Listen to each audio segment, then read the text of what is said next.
좋아요와 구독, 알람 설정은 제작자에게 힘이 됩니다. 차오, 안녕하세요. 만화본 알파카예요. 지난 영상에선 코쿠시보의 강함과 성격에 대해 다뤄봤으니 이번엔 그의 삶과 동생과의 인연에 대해 설명하겠습니다.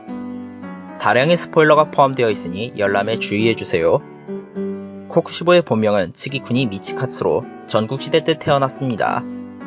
그에겐 쌍둥이 동생 요리이치가 있었는데요. 요리이치는 얼굴에 있는 큼지막한 반점 탓에 불길하게 여겨졌고 좁은 방에서 어른들을 피하며 지내야 했죠. 반대로 미치카츠는 장남이자 후계자로서 귀중히 키워졌습니다. 미치카츠는 어머니가 보일 때마다 달라붙는 동생을 한심하게 바라보면서도 그 처지를 불쌍히 여겨 피리를 만들어줬는데요. 반응이 없는 요리이치를 은근히 기피했죠. 어느 날 미치카츠의 검술사범은 장남삼아 요리이치에게 검술 훈련을 시켜줬는데 요리이치는 그날 처음 목도를 잡았음에도 사범을 순식간에 실신시켰습니다. 사실 요리이치는 검사로서 누구보다 뛰어난 재능을 가진 아이였죠. 정작 본인은 사람을 때리는 감각이 너무도 불쾌했기에 그 재능을 좋아하지 않았습니다. 형과 연이나 날리는 게 더 즐겁다고 진심으로 여겼죠. 그러나 누구보다 뛰어난 무사가 되고 싶었던 미치카츠는 요리이치를 질투했고 동생의 재능이 알려진다면 자신의 자리가 위험해질 테니 불안에 떨었습니다. 그러한 걱정이 무색하게도 형을 배려한 요리이치는 어머니가 부고한 날 밤에 가출하여 그대로 실종됐죠. 이후 미치카츠는 어머니의 유서를 통해 요리이치가 어머니에게 어리광 부린 게 아니라 쇠약해지던 어머니를 매번 부축해주고 있었다는 사실을 깨닫게 됩니다.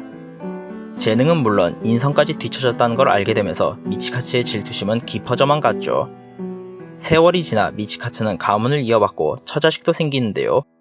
요리이치를 향한 질투도 시간의 흐름으로 흐려져 갔죠. 그러던 어느 날 밤 오니의 습격으로 부하들을 잃고 본인도 죽을 위기에 처하는데 이를 구해준 건 성장한 요리이치였습니다. 몰라보게 강해진 요리이치를 본 미치카츠는 다시 질투심에 전율했고 요리이치를 뛰어넘기 위해 가문과 가족까지 버리며 귀살대에 들어갔죠. 열심히 수행해서 요리이치의 해외 호흡처럼 혼자만 쓸 수 있는 달의 호흡을 만들고 반점도 생겼지만 여전히 요리이치에 비할 바는 아니었습니다. 그래도 꾸준히 수행하면 언젠가 원하는 경지에 이를 거라 믿었지만 주변 동료들의 죽음으로 반점 소유자들은 단명한다는 사실을 알게 되죠. 살 날이 얼마 안 남았다는 걸 깨달은 미치카츠는 좌절하는데 무잔이 나타나 오니가 되라며 유혹했습니다. 미치카츠에겐 그야말로 악마의 속삭임이 따로 없었고 그는 충성의 증표로 당대의 귀살대 당주를 살해하여 모두를 배신했죠.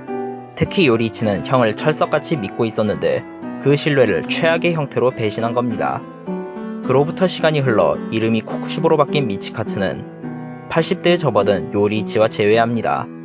반점이 있음에도 장수한 요리이치를 보고 경악했다가 처음으로 보는 동생의 눈물에 연민을 느끼기도 하죠. 허나 이는 얼마 안가 전과 같은 질투심으로 돌아갑니다. 나이가 들었음에도 요리이치의 검술은 전혀 죽지 않았고 코쿠시보는 순식간에 목이 반쯤 잘렸으며 다음 공격으로 죽음을 직감했죠. 그러나 방금 전 공격으로 모든 힘을 소진한 요리이치는 서 있는 채로 죽었고 이는 코쿠시보에게 평생 못 잊을 굴욕으로 남았습니다. 분노한 코쿠시보는 요리이치의 시신을 두 동강 내는데 요리이치의 옷에서 어릴 적 자신이 줬던 피리를 발견하죠. 이를 통해 동생의 사랑을 뒤늦게 깨닫습니다. 이후 코쿠시보는 무잔의 오른팔로서 400년을 활동하다 최종 공면에선 여러 적에게 협공당하는데요. 압도적인 힘으로 그들을 몰아붙였지만 결국 목이 뜯어집니다. 그럼에도 삶에 대한 집념으로 참수를 극복해 무잔처럼 햇빛으로밖에 죽일 수 없는 존재가 되죠. 허나 코쿠시보는 적의 검에 비친 자신의 추한 모습을 보게 되면서 인간 시절의 과거와 꿈 그리고 요리이치를 떠올립니다. 엄청난 자괴감에 빠진 코쿠시보는 살 의지를 잃으며 몸이 붕괴됐고 추가로 공격받으면서 몸이 완전히 무너지죠. 이후 코쿠시보의 옷 안에선 동생에게 줬던 피리가 나옵니다. 타락할 대로 타락한 그였지만 사람다운 감정이 한 줌이나마 남아있던 거죠. 이 형제는 쌍둥이임에도 지독하리만큼 정반대였는데요. 미치카츠는 요리이치의 괴물같은 재능을 원했지만 요리이치는 한시도 본인의 재능을 원한 적이 없죠. 그가 원했던 건 사랑하는 아내, 자식과 함께 사는 거였지만 아내가 뱃속의 아이와 함께 살해당하면서 그 꿈은 이루어질 수 없었습니다.